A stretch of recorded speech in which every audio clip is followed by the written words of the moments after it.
Inni da'autu qaumi lailau wa nahara. Nabiullah Nuh dakwah siang dan malam ratusan tahun. Begitu juga nabi-nabi yang lain. Semua mereka ini orang-orang yang siang dan malam memikirkan umat. Dan kita diperintahkan oleh Allah untuk mengikuti kehidupan mereka. Ulaika alladzina hadahumullah fabihudahu muqtadih. Ikuti kehidupan para nabi itu.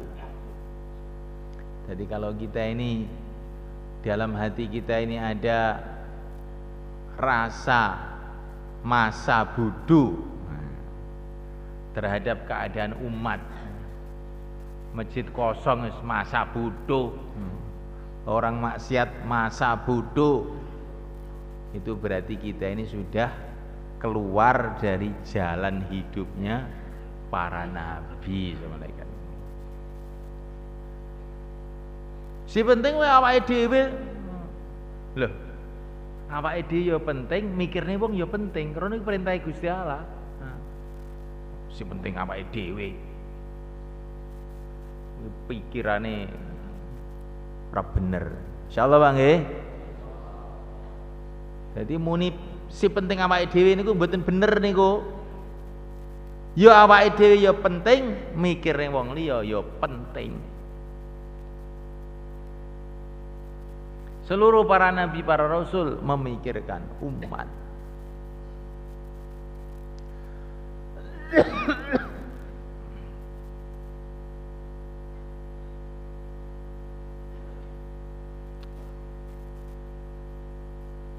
Kemudian Subhanahu wa ta'ala Allah ceritakan orang yang di bawahnya para nabi. Banyak ceritanya ini Subhanahu. Allah ceritakan dalam surat Kahfi.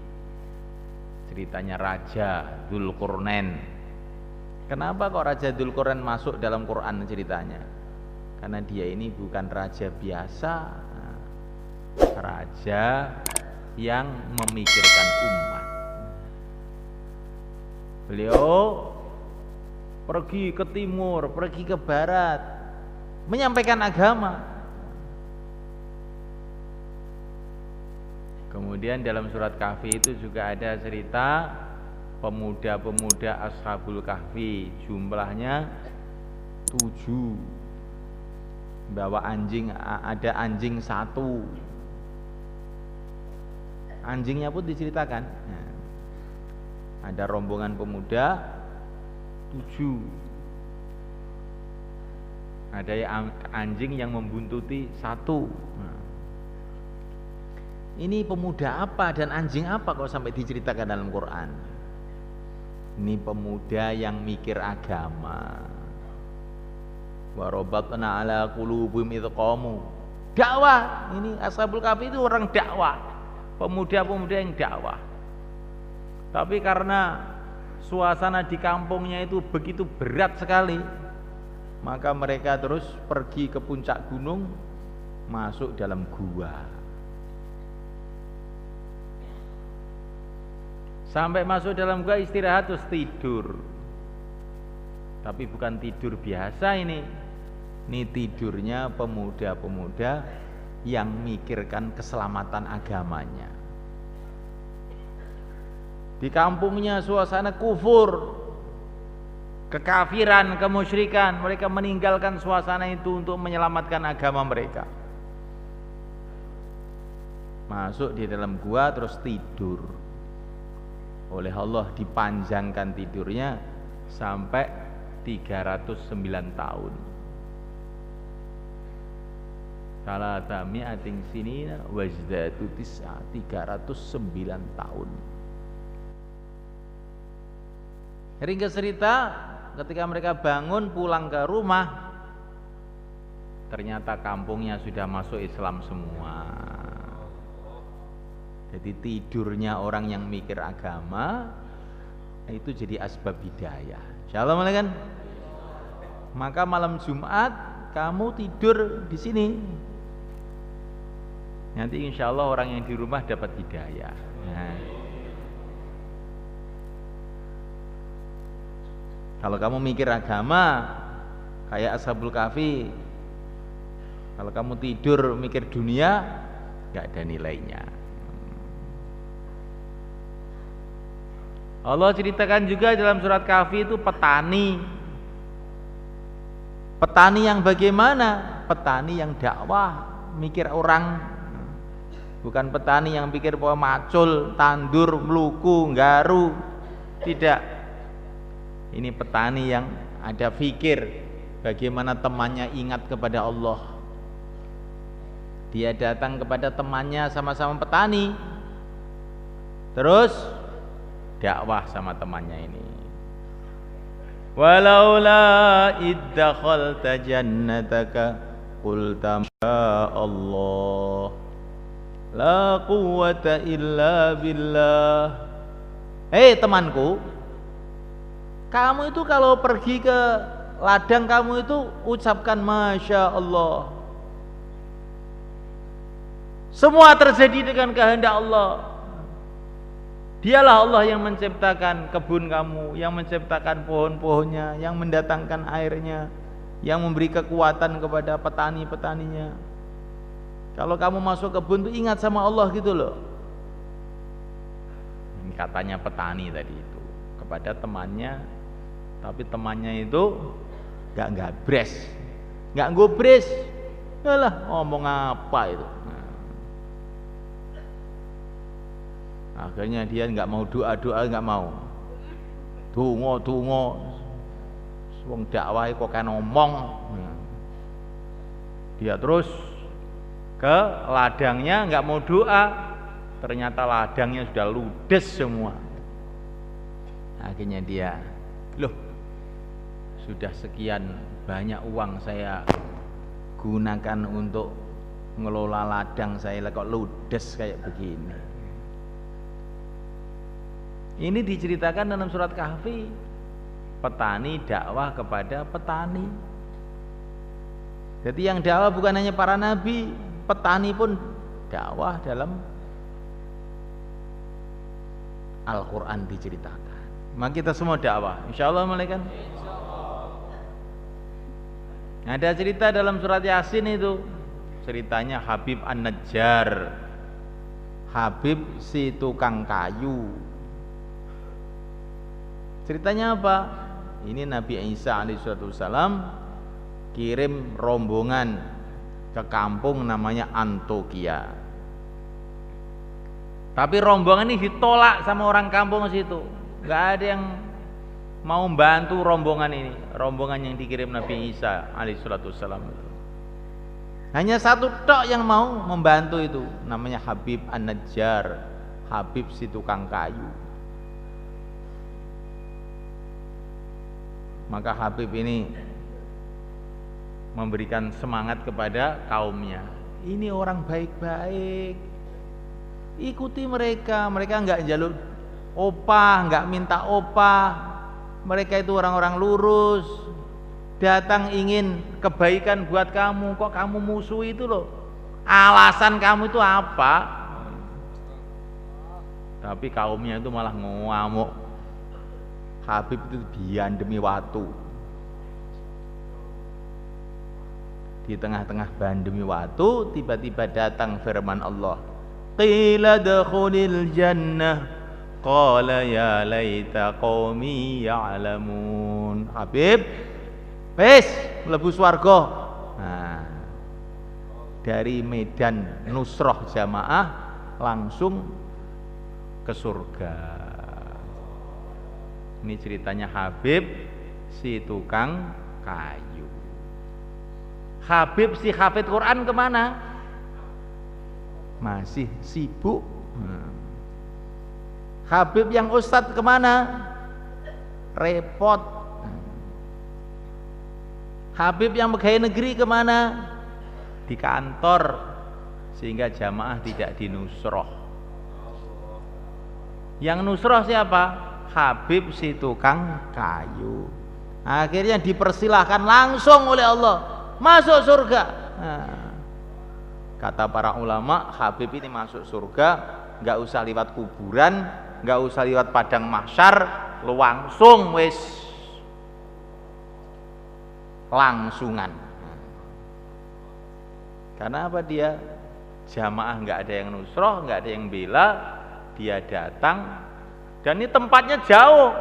Habib tempatnya jauh. Wajah rajulun min aqsal Madinah, wajah min aqsal Madinah di rajul yas'a. Itu jauh tempatnya itu di pojok kota. Dia yas'a, lari-lari untuk membantu jamaah yang dikirim Nabi Isa. Akhirnya dipersilahkan masuk surga. Habib si tukang kayu. Habib yang karkun 4 bulan itu di mana?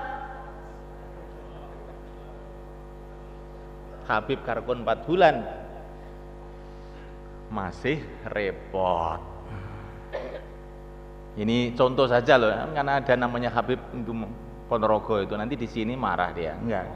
Ini contoh toh, ini contohnya. Itu iso bedakne omong contoh karo omong tenanan iki iso bedakne. Engko jarine bahaya ning markas ngomong aku. Jadi semulaikan Allah Ta'ala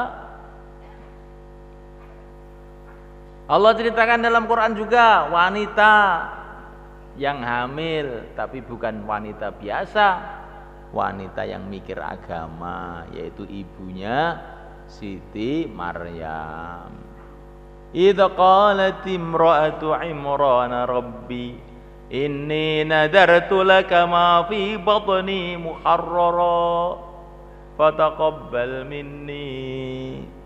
Ketika beliau mengandung, beliau mengatakan, hai Tuhanku, saya bernazar anak yang ada di perutku ini hanya untuk agamamu, tidak untuk urusan-urusan dunia. Terimalah nazarku ini. Akhirnya lahir Siti Maryam. Siti Maryam melahirkan Nabi Isa. Yang Nabi Isa ini nanti akhir zaman akan diturunkan lagi oleh Allah ke dunia untuk membasmi semua agama selain Islam.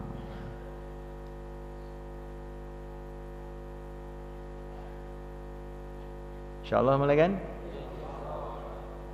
Pokoknya apa saja kok orang kok disebut dalam Quran dipuji oleh Allah, mesti nanti ini ada fikir agama.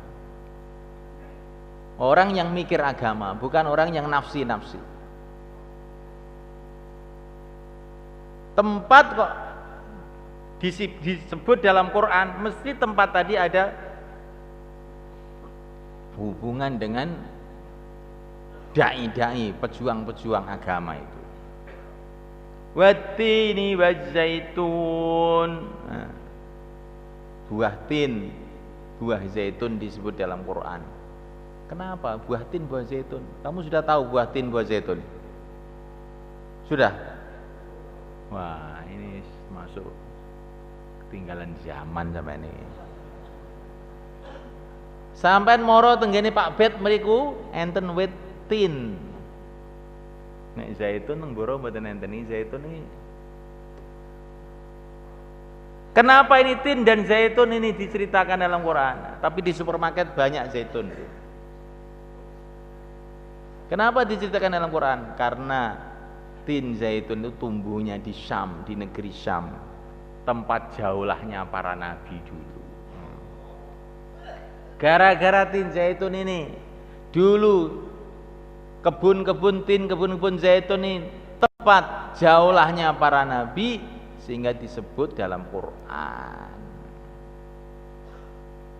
Wa turi sinin, gunung Tursina. Kenapa Tursina disebut? Karena di situ itulah Nabiullah Musa alaihissalam menerima perintah, idhab ila fir'auna innahu tagha. Pergilah kamu kepada Fir'aun, karena Fir'aun telah melewati batas, untuk dakwah kepada Raja Fir'aun. Jadi semulaikan Allah Ta'ala, pokoknya siapa saja yang ada kaitan dengan perjuangan para nabi, yaitu memikirkan umat, bagaimana umat dikenal kepada Allah, yakin kepada Allah, taat kepada Allah, maka mereka ini dapat kemuliaan. Dapat kemuliaan. Semoga termasuk kita semua, sekalian. Kita duduk di sini bukan maksudnya hanya sekedar duduk ngaji, bukan itu maksudnya, tapi maksudnya mau ambil satu keputusan di dalam hati, saya hidup sekali ini mau mengikuti kehidupan para nabi, yakin kepada Allah dan mikir umat. Insyaallah, malaikat.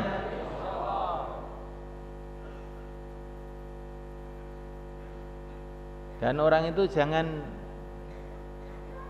nah saya ini mikir umat tuh loh, saya itu nggak punya apa-apa, bekalnya apa? Bekalnya mikir umat itu bukan duit, bukan harta, bukan teknologi, bukan kepandaian bahasa. Bekalnya agama, dan memperjuangkan agama itu adalah keyakinan. Maka Nabi Musa alaihissalam mau dikirim ke Mesir untuk kerja dakwah di sana, dibekali keyakinan. Tidak dibekali uang, dibekali keyakinan. Innani anallahu la ilaha illa ana fa'budni wa aqimis salata li dzikri. Yakin bahwa hanya Allah yang berkuasa, hanya Allah yang menentukan. Kemudian bekal yang kedua, wa aqimis sholata li dzikri. Salat, kalau ada apa-apa salat. Yakin kepada Allah, kemudian berhubungan kepada Allah dengan salat. Itu bekal yang paling penting, yaitu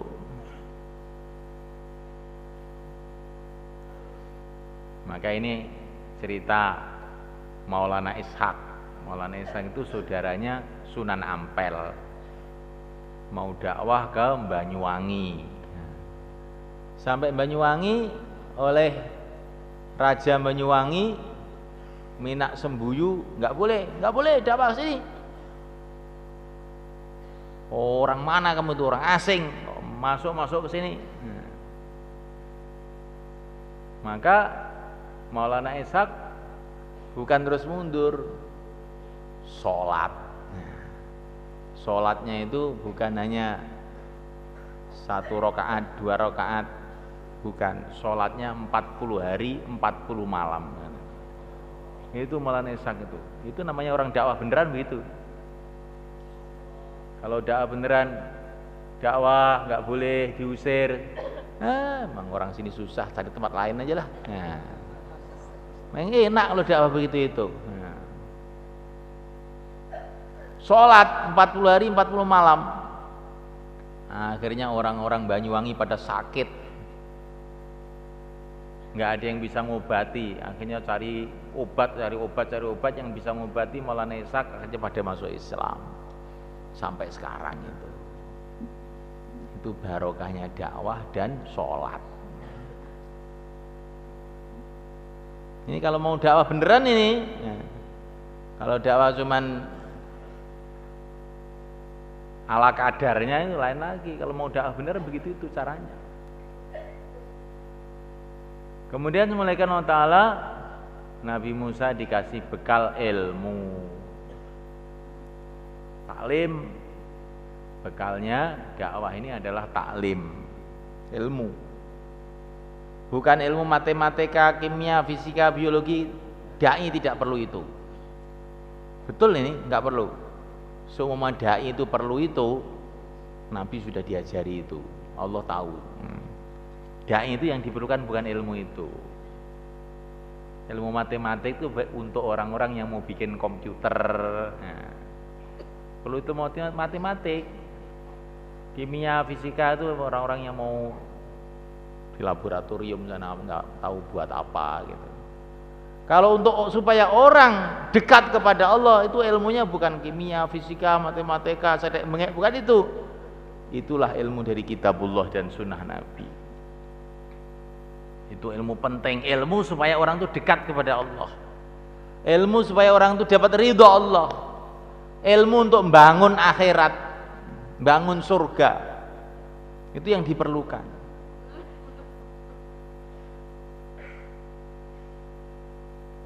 Hari ini orang itu membangga-banggakan ilmu dunia. Kamu apa, Pak? Loh, saya ini sarjana matematik. Kamu? Saya ini S3 kedokteran. Kamu saya ini komputer. Kamu nggak pernah belajar Quran, Pak? Oh, saya bukan jurusannya. Oh, bukan jurusan. Quran tuh ilmu jurusan surga. Lah kamu nggak mau ilmu jurusan surga itu, mau ilmu jurusan mana kamu itu?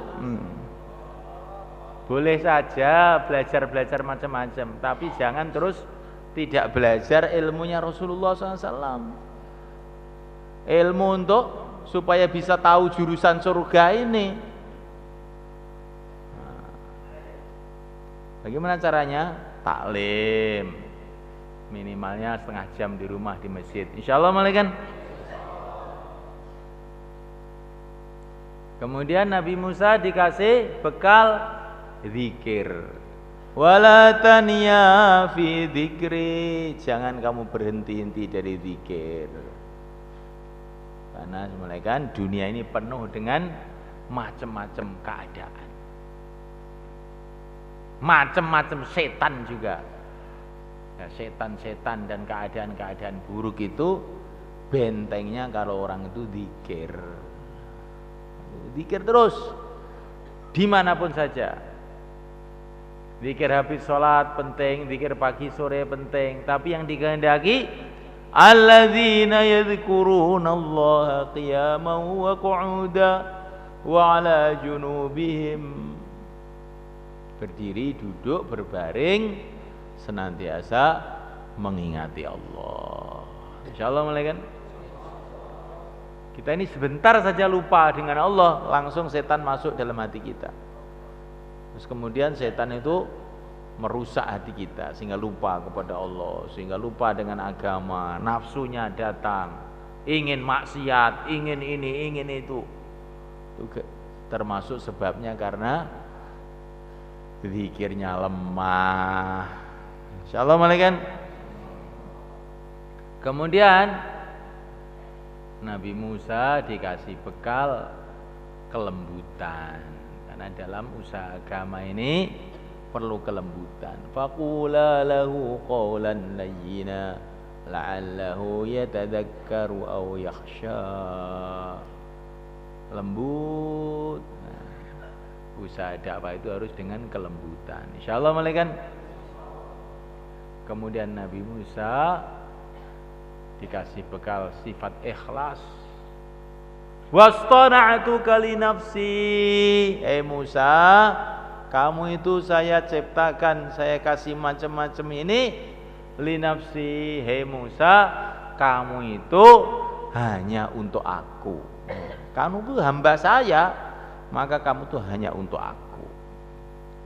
Kita ini hamba Allah, maka kita hidup hanya untuk cari ridho Allah. Kita ini miliknya Allah, bukan milik ayah, bukan milik ibu, bukan milik istri, bukan milik anak, bukan milik negara, bukan milik rakyat. Kita ini miliknya Allah, maka hidup hanya mencari ridho Allah. Ini bekalnya Nabi Musa itu. Bekalnya bukan uang, bekalnya 6 sifat. Nah, terus suruh berangkat ke Mesir. Medannya begitu berat. Nah, rajanya raja yang paling zalim seluruh dunia, sampai anak-anak bayi-bayi pun disembelih. Menterinya menteri yang paling menjilat seluruh dunia, namanya Haman. Itu Fir'aun itu sebenarnya kan asal mulanya itu sudah hampir masuk Islam, tapi dia musyawarah dengan menterinya namanya Haman. Piye man, aku ini masuk Islam no piye? Katanya menterinya itu, kamu mau masuk Islam Tuan Raja? Iya. Kalau dan nanti kalau saya tidak masuk Islam, nanti kalau Allah marah sama saya, hancur saya. Katanya Fir'aun kepada Haman. Katanya Haman, kalau menurut saya Tuan Raja nggak cocok. Raja masuk Islam nggak cocok. Long biasanya Tuan Raja ini sudah dituhankan loh di Mesir itu. Semua orang anggap Tuhan, kok tahu-tahu terus jadi hamba. Kan merosot namanya. Lah nanti kalau Allah marah sama saya bagaimana Haman? Alah, pikir nanti aja, yang penting pokoknya sekarang terus. Nah, si penting saiki pikir mburi nih kemege. Nah, akhirnya Fir'aun, oh kok ya cocok ya. Nah, akhirnya ikut Haman. Jadi yang bikin Fir'aun itu sesatnya itu dia karu-karuan diantaranya Haman ini. Jadi di Mesir itu rajanya raja yang zalim, menterinya menteri yang kurang ajar, masyarakat rusak. Ada bekas santri-santri lama, alumni. Nah, di Mesir itu namanya Bani Israel. Itu juga susahnya, namanya alumni itu susah. Kalau masa jadi santri itu agak mudah diatur itu. Kalau sudah alumni, wah ini. Dia bebas dari segala aturan. Nah, itu namanya Bani Israel. Tapi karena Nabi Musa ini punya 6 perkara tadi itu, yakinnya kuat, punya ilmu agama, zikir siang dan malam, lembut, akhirnya semua itu bisa berjalan dengan lancar. Akhirnya Islam tegak di negeri Mesir dan kekufuran hancur. Namanya kan Allah ceritakan dalam Quran seperti ini. Untuk apa? Bukan untuk dongeng, tapi supaya kita mengikuti jejak mereka ini. Setiap sholat kita berdoa, ihdinas siratal mustaqim, siratal ladzina an'amta 'alaihim. Ya Allah, bimbinglah aku jalan yang lurus, bimbinglah kami jalan yang lurus. Jalannya orang-orang yang telah Engkau beri nikmat, maksudnya mereka itu. Yakinnya kuat dan siang malam mikir umat. Namanya Allah Ta'ala. Untuk itu kita tidak tahu di dunia masih berapa hari, masih berapa bulan, kita nggak tahu semuanya. Pasti tidak akan lama. Ini sudah ditentukan oleh Allah, umat ini umurnya itu ya 60-70. 60-70 itu kalau dihitung mulai lahir. Kalau dihitung mulai sekarang lah, sekarang ini lo sudah 50, tinggal sebentar lagi. Sudah ada yang 60 sekarang nih. Orang itu kalau sudah umur 60 harus beli kafan. Iya, kata para ulama, orang umur 60 kok enggak beli kafan, malah beli rumah. La haula wala quwata illa billah. Umur 60 tahun, rambutnya sudah putih, duduk di depan televisi ngerokok gudang garam. La haula wala quwata illa billah. Cek iso nglakoni kaya ngono. Mbah, nika lho malaikat Israel nginceng sampeane. Sampai niki ya nopo. Nah, kalau saya ini masih muda, 20. Kalau kamu itu otaknya waras, mumpung masih muda, kita gunakan untuk membangun surga. Insya Allah malaikat. Jangan bangun surga nunggu kalau sudah mengkis-mengkis. Nah. Kalau kita ini punya umur yang kuat sehat untuk membangun akhirat yang selama-lamanya. Nanti kalau masih ada sisa aja untuk urusan-urusan lain. Jangan malah nunggu tua, ya rugi nih kita ini. Sehatnya untuk sawah, pagi macul, sore macul. Tinggal ngantuknya tok untuk ngaji. La haula wala quwata illa billah. Ini termasuk kerugian besar malaikat. Mestinya itu sehatnya itulah untuk membangun akhirat. Nanti kalau masih ada sisa baru untuk yang lain. Insyaallah, Malekan.